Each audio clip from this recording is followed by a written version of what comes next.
दोस्तों, कहते हैं कि सबसे खतरनाक जगह वो नहीं होती जहां अंधेरा ज्यादा हो, बल्कि वो होती है जहां अचानक रोशनी मिलती है।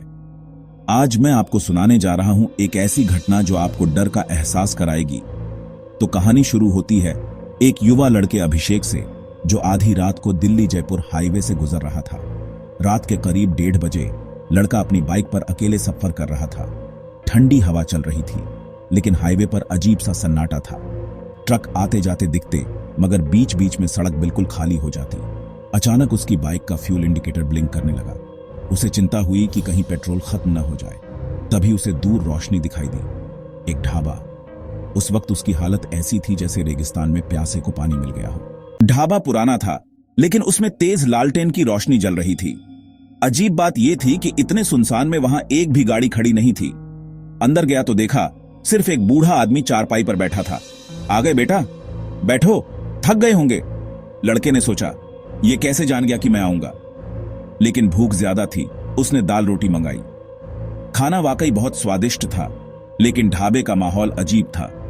दीवारों पर फटी पुरानी तस्वीरें टंगी थीं और धुंधली रोशनी में वे डरावनी लग रही थीं। अचानक उसकी नजर एक तस्वीर पर पड़ी। उसमें वही बूढ़ा आदमी खड़ा था, लेकिन तस्वीर पर ताजे फूल चढ़े हुए थे, जैसे कोई मृतक की तस्वीर पर चढ़ाता है। उसके शरीर में सिहरन दौड़ गई। ये किसकी फोटो है? बूढ़ा सिर्फ मुस्कुराया और बोला, खाना खाओ बेटा, ठंड बढ़ रही है। खाना खत्म करने के बाद उसने कहा, कितने पैसे हुए?